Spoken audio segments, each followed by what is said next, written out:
नमस्कार, पूजाच हाऊस क्वीनमध्ये तुम्हा सर्वांचं स्वागत.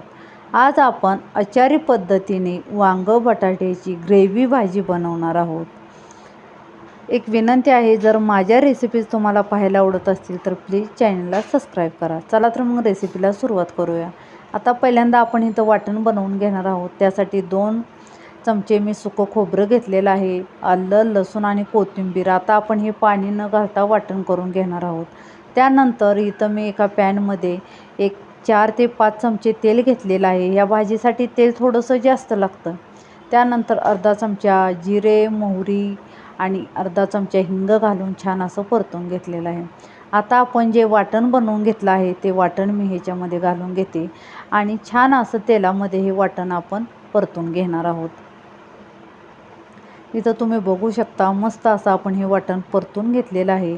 आता आपण ह्याच्यामध्ये कढीपत्ता घालणार आहोत.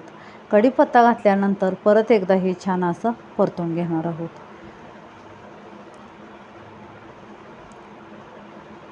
इथं आता तुम्ही बघू शकता, छान असं वाटण परतल्यानंतर 1 चमचा मी ह्याच्यामध्ये लाल मिरची पावडर घातलेली आहे आणि हे छान असं परत एकदा परतून घेत आहे.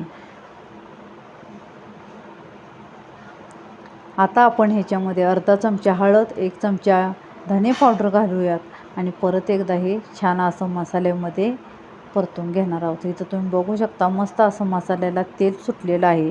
आता आपण ह्याच्यामध्ये मी 2 मध्यम आकाराचे बटाटे साल काढून असे मोठे काप करून घेतलेले आहेत.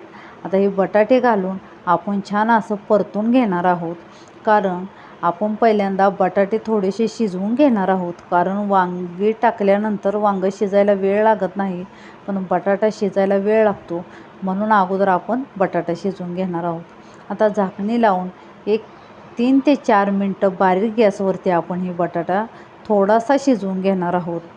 आणि आता 3 ते 4 मिनटानंतर तुम्ही इथं बघू शकता, हे बघा थोडासा आपला हा बटाटा शिजलेला आहे आणि छान असं परतून घेत आहोत आपण.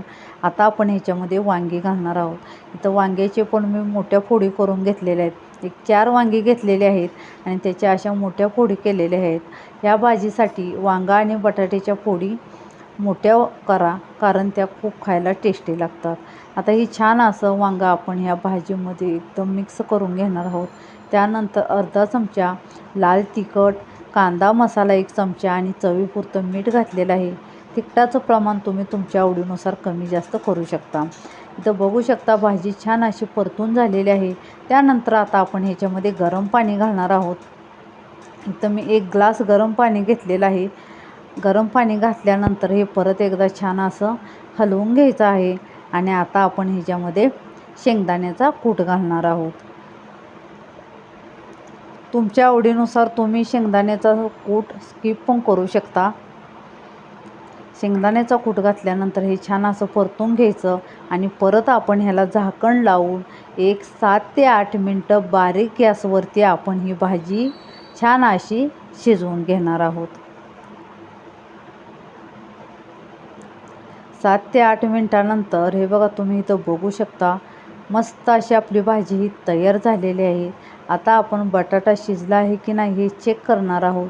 पण भाजीला मस्त असा रंग आलेला आहे आणि मस्त अशी भाजी आपली ही तयार झालेली आहे. इथं तुम्ही बघू शकता, मस्त असा हे बघा बटाटा शिजलेला आहे. एकदम मऊसूत असा बटाटा शिजलेला आहे. आता आपण त्याच्यावरती थोडीशी कोथिंबीर घालून घेणार आहोत. कोथिंबीर घातल्यानंतर गॅस बंद करणार आहोत. अगदी झटपट आचारी पद्धतीची वांग बटाटा ग्रेव्ही भाजी तयार झालेली आहे. तुम्हाला जर रस्सा भाजी हवी असेल तर तुम्ही ह्याच्यामध्ये पाणी ॲड करू शकता. तर तुम्ही बघू शकता, रसरशीत अशी आपली ही भाजी तयार झालेली आहे. कशी वाटली तुम्हाला ही भाजी? नक्की मला कमेंट्स बॉक्समध्ये सांगा. धन्यवाद.